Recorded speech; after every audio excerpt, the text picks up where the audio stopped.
जादुई गुलाब। दूर किसी एक गांव में एक किसान अपने 2 बच्चों हिना और श्याम के साथ रहता था। एक दिन अचानक किसान बीमार हो गया। तब उसने अपने दोनों बच्चों को अपने पास बुलाया और बोला, बच्चों, हमने अपनी जिंदगी में सिर्फ 4 चीजें ही कमाई हैं और तो मेरे पास कुछ भी नहीं है जो तुम्हें दे सकूं।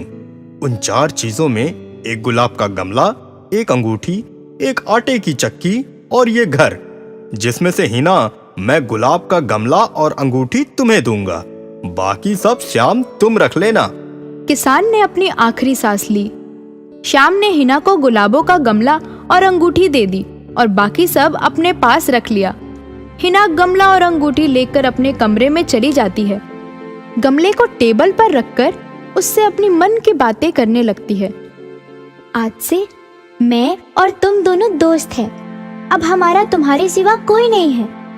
बात करते करते अचानक उसका ध्यान गमले के सूखी मिट्टी पर जाता है और वो कहती है, तुम तो बहुत सूख गए हो। लगता है बहुत दिनों से तुम्हें किसी ने पानी तक नहीं दिया।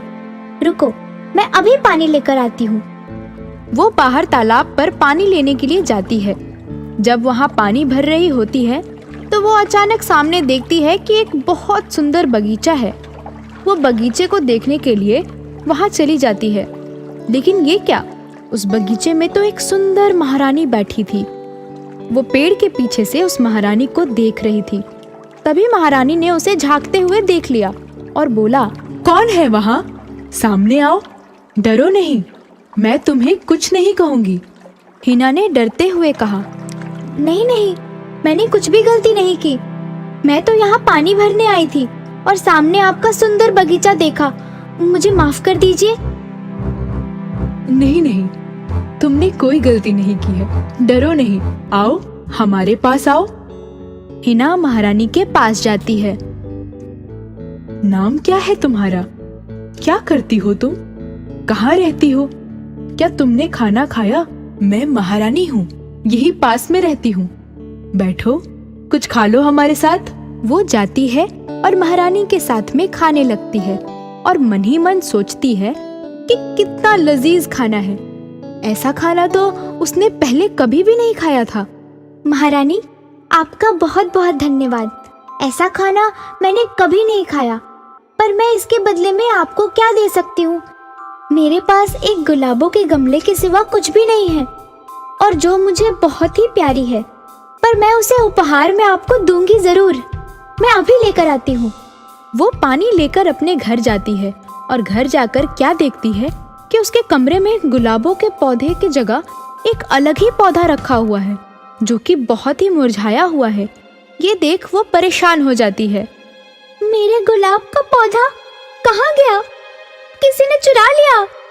वो अपने भाई के पास जाती है और उससे भी पूछती, भैया, तुमने मेरे गुलाब का पौधा देखा क्या? लगता है किसी ने चुरा लिया। नहीं तो मैंने नहीं देखा, तुमने ही कहीं रख दिया होगा। परेशान होकर वो उसी पौधे में पानी डालने लगती है। तभी पौधे से आवाज आती है, रुको, मेरी बात सुनो। तुम मुझे बाहर के बगीचे में लगा दो और शाम के कमरे में जाओ। वहाँ चौकी के नीचे तुम्हें वही गुलाबों का पौधा मिलेगा जिसको तुम्हारे भाई शाम ने चुरा कर वहाँ रख दिया है और उसकी जगह उसने मुझे यहाँ रख दिया है। वो बहुत खुश हो जाती है और वो खुशी खुशी इस पौधे को लेकर बगीचे में लगा देती है। उसके बाद वो शाम के कमरे में जाती है और चौकी के नीचे झांकती है तो उसे अपना प्यारा गुलाब का पौधा दिखाई देता है। वो उसे वहां से निकालती है और अपने कमरे में लेकर जाती है। उसे पानी डालते हुए कहती है, मैंने तुम्हारे लिए एक बहुत अच्छी जगह ढूंढ ली है। तुम बहुत ही खुश रहोगे। वहाँ बहुत बड़ा घर है, महलों की रानी, बड़ा बगीचा, और तुम्हें रोज देखने आऊंगी मैं वहाँ। यहाँ क्या है? यहाँ तो छोटा सा घर है और मैं तुम्हें खुश भी नहीं रख सकती, इसलिए मैं तुम्हें उस महारानी को दे देती हूँ। वो गुलाबों का गमला लेकर महारानी के पास जाती है और महारानी से कहती है, महारानी जी, मैं आपके लिए गुलाबों का पौधा लेकर आई हूँ। ये बहुत ही खूबसूरत है। ये मेरी जान से भी ज्यादा मुझे प्यारा है। इसे मैं आपको भेंट करती हूँ। महारानी को गुलाब का पौधा देखकर कुछ बीती बातें याद आ जाती हैं। महारानी मन ही मन कहती है, अरे ये तो वही गुलाब का पौधा है जो मैंने बहुत साल पहले उस किसान को दिया था, जब उस जादूगर ने मेरे बेटे को अपने जादू से गुलाब का पौधा बना दिया था। महारानी को उस जादूगर की कही बात याद आ जाती है। 15 साल बाद जब तुम इस गुलाब के पौधे को हाथ लगाओगी तब ये एक सुंदर राजकुमार के रूप में बदल जाएगा। महारानी अचानक गुलाब के पौधे को हिना के हाथ से लेती है, तभी गुलाब का पौधा एक सुंदर राजकुमार के रूप में बदल जाता है। ये देख महारानी और हिना बहुत खुश हो जाते हैं। महारानी हिना से कहती है, हिना, मैं तो ये भूल ही गई थी कि इस बात को 15 साल हो चुके हैं। बहुत बहुत धन्यवाद तुमको, जो तुमने मेरे राजकुमार को वापस मेरे पास पहुंचा दिया। हिना जैसे ही घर जाने लगती है, राजकुमार पीछे से आवाज देता है, रुको हिना, तुम कहाँ जा रही हो? तुमने तो मेरी बहुत अच्छी देखभाल की है। तुम मेरी सबसे अच्छी दोस्त हो। मैं तुमसे शादी करना चाहता हूँ। राजकुमार की ये बात सुनकर हिना बहुत खुश हो जाती है और खुशी खुशी दोनों की शादी हो जाती है।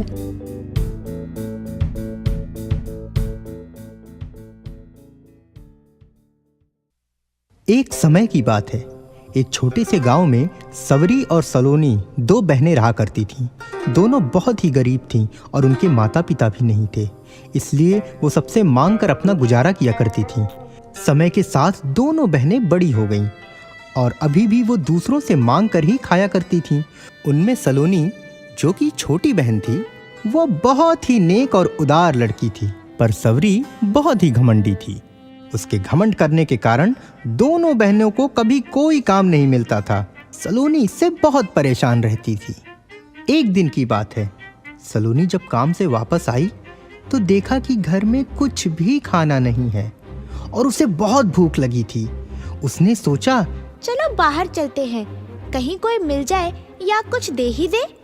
यह सोच सलोनी घर से बाहर निकलती है, लेकिन वह साथ में अपने पानी की बोतल लेकर जाती है। अगर कुछ नहीं मिला तो पानी पीकर अपना पेट भर लूंगी। बहुत दूर चलने के बाद उसे कोई नजर नहीं आया। उसे भूख और प्यास दोनों लगी थी। उसने सोचा, चलो कुछ नहीं तो पानी ही पी लेते हैं। तभी उसके सामने खांसते हुए एक बूढ़ी औरत आती है। बेटा, क्या तुम मुझे थोड़ा पानी पिला सकते हो? मुझे प्यास लगी है। क्यों नहीं दादी माँ। सलोनी बिना कुछ सोचे अपना पानी उस बूढ़ी औरत को दे देती है और बूढ़ी औरत खुशी खुशी पानी पी लेती है। तुमने तो सारा पानी मुझे दे दिया, अब तुम क्या पियोगी? कोई बात नहीं दादी माँ, मैं घर जाकर पी लूंगी। सलोनी की ये कहते ही बूढ़ी औरत एक सुंदर परी के रूप में बदल जाती है और उससे कहती है, सलोनी, तुम बहुत ही नेक और उदार लड़की हो। मैं तुमसे बहुत खुश हूँ। तुम्हारे बारे में सब कुछ जानती हूँ, इसलिए मैं तुम्हारी सहायता करना चाहती हूँ। इसलिए मैं तुम्हें एक उपहार देती हूँ। ऐसा कहते ही परी के हाथ में अचानक एक बर्तन आ जाता है और वो सलोनी को देती है। ये लो, ये एक जादुई बर्तन है, तुम्हारे बहुत काम आएगा। इससे तुम जो भी खाने का सामान मांगोगी, ये पकाकर तुम्हें दे देगा। पर हाँ, एक बात का ध्यान रखना, जब तुम इसे रोकना चाहो तब इसे कहना कि रुक जाओ, मेरा पेट भर गया, तभी ये खाना बनाना बंद करेगा, नहीं तो ये बंद नहीं होगा। इतना कहकर वो जादुई परी वहां से गायब हो जाती है। सलोनी खुशी खुशी घर आती है और सवरी को उस जादुई परी और उसके दिए हुए बर्तन की सारी बात बताती है। क्या बच्चों सी बात करती हो?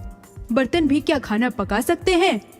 लेकिन सुनो तो सही, ये एक जादुई बर्तन है, मुझे तो बहुत भूख लगी है, तुमको खाना हो तो आ जाना। सलोनी बर्तन से मीठे चावल मांगती है और ये क्या, तुरंत ही मीठे चावल उस बर्तन में से निकलने लगते हैं। तभी उसकी बहन भी ये सब देखकर आश्चर्यचकित हो जाती है और वह भी खाना खाने आ जाती है।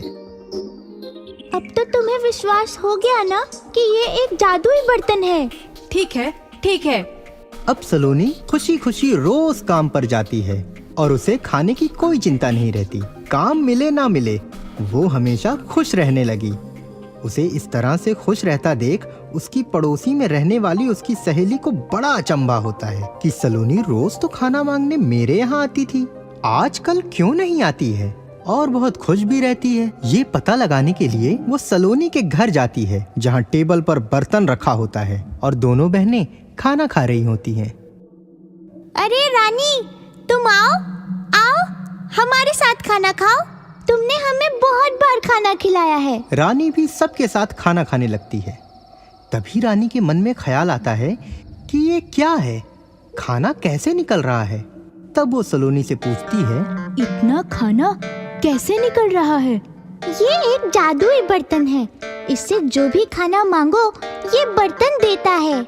रानी के मन में एक ख्याल आता है, क्यों ना मैं भी रोज खाना मांगकर अपने और अपने घर का पेट भर दूं। माँ को खाना नहीं बनाना पड़ेगा। एक दिन की बात है, दोनों बहनें कहीं घूमने गई हुई थीं। यह देख रानी चुपके से सवरी और सलोनी के घर में आती है और उस बर्तन से मीठे चावल मांगती है। जैसे ही रानी ने उसे चावल बनाने का आदेश दिया, उस बर्तन से मीठे चावल निकलने शुरू हो जाते हैं। रानी बहुत खुश हो जाती है और देखते ही देखते चावल बर्तन से बाहर आने शुरू हो जाते हैं। अरे बस बस, मुझे इतना ही चाहिए और नहीं चाहिए। लेकिन बर्तन रुकने का नाम ही नहीं लेता है और चावल निकलते ही जाते हैं। रानी बहुत घबरा जाती है। वो क्या करे?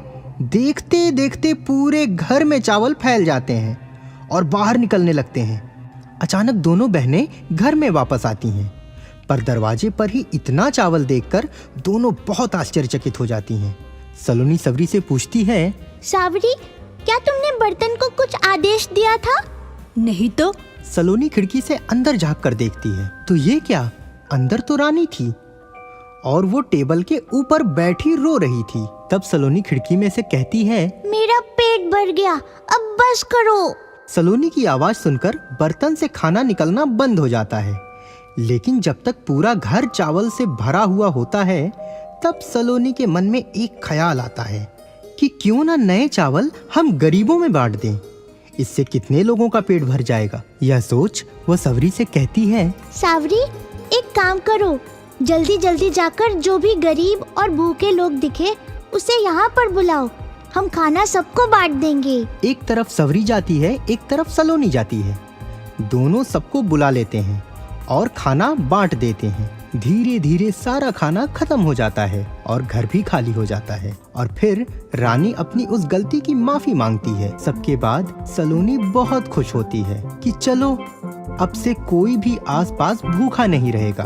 उस दिन से दोनों बहनें खुशी खुशी रोज गरीबों को खाना दिया करती थी। एक दिन अचानक एक आदमी उनके घर में आता है और उनसे वो जादुई बर्तन मांगता है और कहता है, बेटा, मेरे पास घर में बहुत से बच्चे हैं और मैं बहुत दूर से आया हूँ। तुम मुझे ये बर्तन दे सकती हो? मेरे बच्चे बहुत भूखे हैं।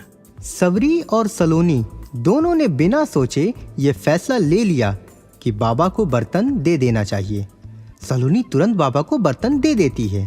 तभी अचानक बाबा उसी जादुई परी के रूप में बदल जाते हैं जिसने सलोनी को ये बर्तन दिया था। ये देख सलोनी बहुत खुश होती है और कहती है, अरे आप? मैं देखने आई थी कि तुम पहले से कितनी बदल गई हो।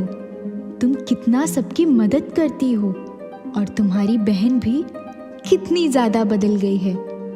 इसे तुम अपने पास ही रखो, मैं तुमसे बहुत खुश हूँ। ये कहकर वो परी गायब हो जाती है और उसके बाद सलोनी और सवरी पूरे गांव के लोगों में रोज खाना बांटती हैं।